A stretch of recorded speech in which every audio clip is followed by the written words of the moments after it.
Oi, gente! Essa é uma videoaula sobre a literatura infantil de Monteiro Lobato e como é que ela vai alterar os padrões de produção da literatura infantil no Brasil nas décadas de 1920 e 1930. Vamos começar? Bom, primeira coisa para a gente destacar, gente, é que 1920, essa data que eu estou usando como referência, é o ano da publicação de A Menina do Narizinho Arrebitado, tá? A primeira história de Lobato que vai ter como personagem Lúcia, a Narizinho e o espaço do sítio. Antes de Lobato publicar essa história em 1920, a literatura dirigida para crianças, inclusive textos que o Lobato vai fazer antes disso, como um conto com o título francês que ele assinou, chamado D'après Nature, eles tinham características totalmente diferentes daquelas que Lobato vai solidificar em sua obra a partir dos anos 20. Eram principalmente histórias sentimentais, em que você tem uma linguagem muito adjetivada, com períodos muito longos, com a composição que é difícil para a criança acompanhar, por exemplo, usar ponto e vírgula nessa estruturação do período é algo que é difícil para uma criança lendo sozinha e fazendo a relação entre as partes do texto. Eram obras cuja ambientação e cuja temática era bastante realista, inclusive no sentido dos problemas sociais que eram abordados, tá? Pobreza, orfandade, doenças, por exemplo. E eram histórias que, com toda essa caracterização da linguagem pomposa, do sentimentalismo, dessa ambientação, elas eram escritas com o objetivo de educar as crianças moralmente para que elas fossem obedientes, para que elas fossem piedosas, para que elas fossem bons meninos, boas meninas. O conto do Lobato D'après Nature, por exemplo, ele tem como protagonista uma menina que é de uma condição social privilegiada e ela está fazendo um passeio numa cidade de interior e encontra essa casinha muito pobre em que tem uma mãe sofrendo muito por conta da doença do seu filhinho. E toda a linguagem, toda a cena que é construída no texto é para mostrar como aquela situação é muito triste, como essa menina fica muito comovida com aquela situação e como ela é cheia de bons sentimentos para ajudar aquela família. E aí, com isso, você queria estimular para que a criança que lesse essa obra, a criança para quem essa obra fosse lida, agisse como aquela menininha. Quando a gente tem a obra a partir dos anos 20, as coisas mudam e mudam radicalmente. Por exemplo, as histórias deixam de ser sentimentais e elas passam a ter principalmente efeito humorístico. Elas passam principalmente a arrancar gargalhadas do seu público, a ter desfechos muito felizes em que tudo fica bem. Elas deixam de ter uma linguagem que é muito adjetivada, para usar um vocabulário simples, um texto ágil, tá? Com períodos curtos, então não tem mais aquela pontuação complexa, aquela estruturação complexa de períodos muito longos, mas também isso não significa que ela vai ser uma linguagem boba, porque Lobato, por exemplo, começa a usar ironia nesses textos. Ele começa a criar palavras, a usar neologismos nesses textos. Ele começa a trazer muitas onomatopeias. E isso não apenas traz humor, traz agilidade para o texto, mas também ele está confiando que esse leitor vai conseguir captar a ironia, que não é do ponto de vista cognitivo, não é uma coisa tão simples, é um aprendizado, você saber que o que está sendo dito em um texto não é aquilo que está declarado na linha, é aquilo que está por trás desse sentido literal apresentado pelas palavras, tá? A ambientação e os temas se tornam principalmente lúdicos. O Sítio do Pica-Pau Amarelo não é um local real e que é tomado pelas próprias crianças como um local real que você vai conseguir encontrar daquele jeitinho no Brasil, porque é um lugar onde absolutamente tudo acontece. Você tem um sítio que pode ser invadido por 50 onças que querem se vingar de uma caçada, você tem um sítio que é habitado por sacis, pela cuca, é um sítio que vai ser visitado pelos personagens dos contos de fadas, pelos seres da mitologia. E você tem personagens que vão viajar por esses ambientes de ludismo também.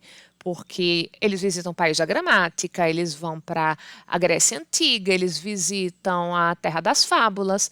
Então, os ambientes se tornam lúdicos e os temas também se tornam muito lúdicos, mas não apenas, porque Lobato vai introduzir questões políticas e ele vai introduzir questões de ciência nessa obra. E com o objetivo de fomentar e estimular na criança o pensamento crítico e uma atitude contestadora aos autoritarismos, todos eles.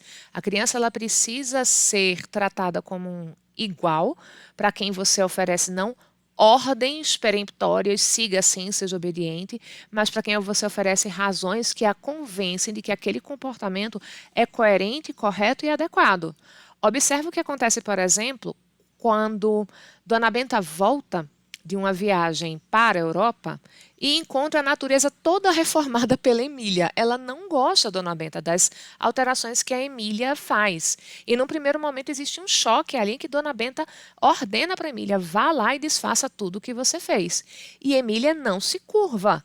Ela diz que não vai fazer essas alterações e aí começa um diálogo, começa uma troca de argumentos entre uma e outra, e aí Dona Benta convence Emília a desfazer várias das suas alterações da natureza, mostrando que, olha, isso aqui não é bom para ninguém, porque uma dessas alterações, por exemplo, é uma reforma que Emília tinha feito na distribuição dos frutos de uma árvore.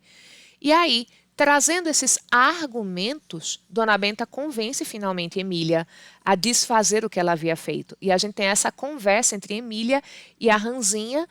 Emília ficou no sítio ali como a única personagem humana, que ela nessa época já virou gente. E ela chamou essa amiguinha, a Ranzinha, para ficar com ela no sítio e fazer essa reforma, enquanto Dona Benta estava com tia Anastácia, Pedrinho e Narizinho na Europa, ajeitando a Europa depois que a Europa ficou de pernas para o ar após a Segunda Guerra Mundial. E aí Emília vai falar isso aqui. Emília concordou que havia errado e, em companhia da Ranzinha, foi restabelecer o sistema antigo. Agora sim, ia dizendo Emília, agora ela deu uma boa razão clara que me convenceu e por isso vou desmanchar o que fiz. Mas com aquele vá do começo a coisa não ia não. Vá o Hitler, vá o Mussolini. Comigo é ali na batata da convicção, do argumento científico.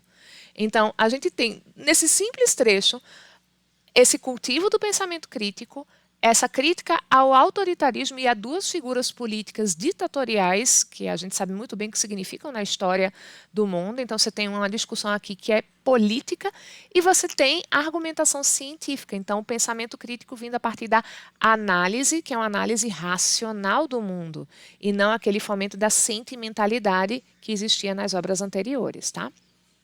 Bom, esse texto da Reforma da Natureza, ele pertence àquilo que a gente chama de terceira fase da produção infantil de Lobato. Quais são essas três fases? A primeira, que para os estudiosos lobatianos é meio que chamada de fundação, ela se desenvolve entre 1920 e 1933. Ela começa justamente com esse primeiro livro, que você está vendo aí a capa, A Menina do Narizinho Arrebitado. Essa é a capa da obra de 1920. E basicamente, nesse momento, a gente tem historinhas independentes que o Lobato depois vai reunir, principalmente num grande volume que vai ser o Rei Nações de Narizinho. Tem algumas que continuam de fora, mas são histórias um pouquinho mais longas. E essas histórias elas vão introduzir esse ambiente lúdico. Essa menina que vai viver em contato com o Reino das Águas Claras, ou então com os personagens do Reino das Fadas e da Terra das Fábulas, tá?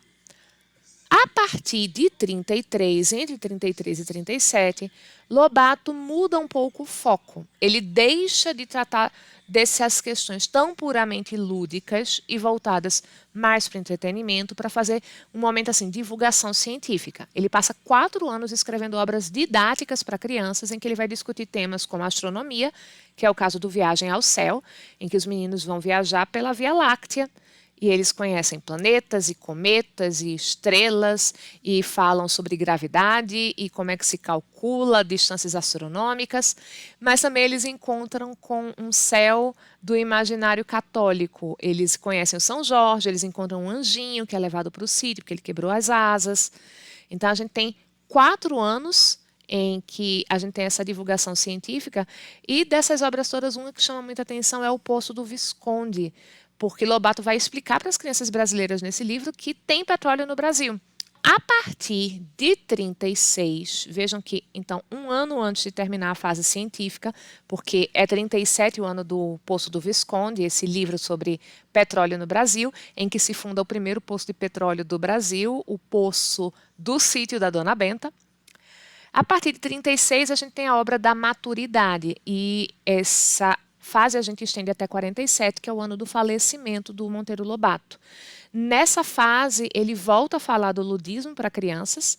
Ele começa, por exemplo, com as memórias da Emília, fazendo uma grande mistura entre personagens da literatura dele, o pessoal do sítio, com personagens da literatura infantil inglesa. O Peter Pan, a Alice vão aparecer, mas também aparece o Popeye, o Capitão Gancho vai parar no sítio, e Emília vai contar uma história em que ela conheceu a Shirley Temple, então ele faz uma grande mistura desse imaginário.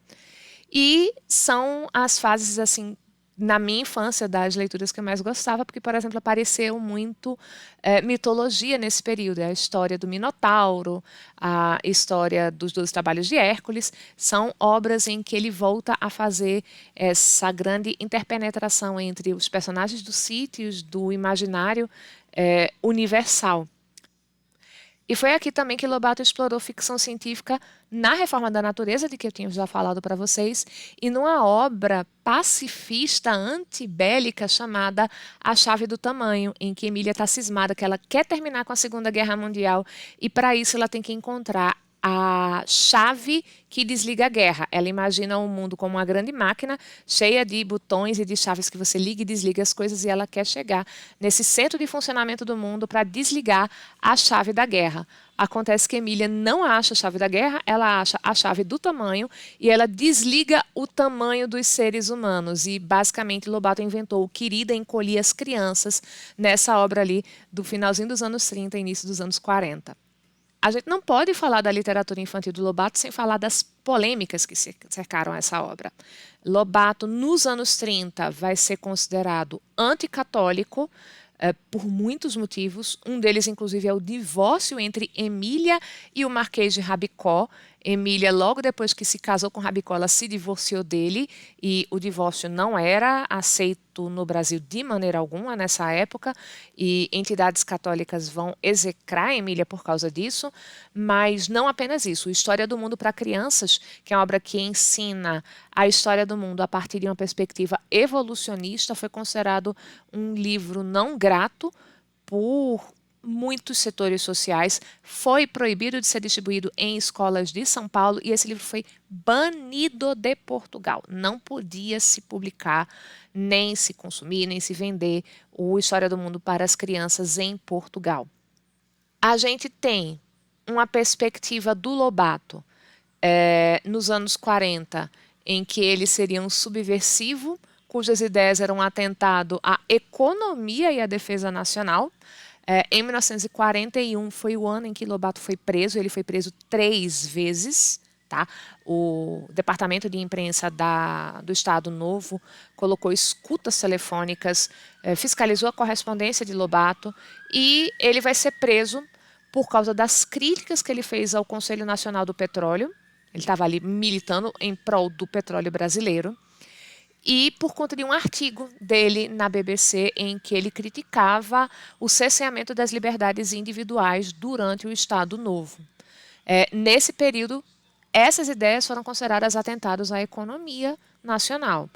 No caso do texto dele, em que ele falava sobre o atentado às liberdades individuais, e por conta da publicação da sua versão do Peter Pan, ele foi considerado um atentado à defesa nacional E as obras, o Peter Pan teve ordem de censura e destruição.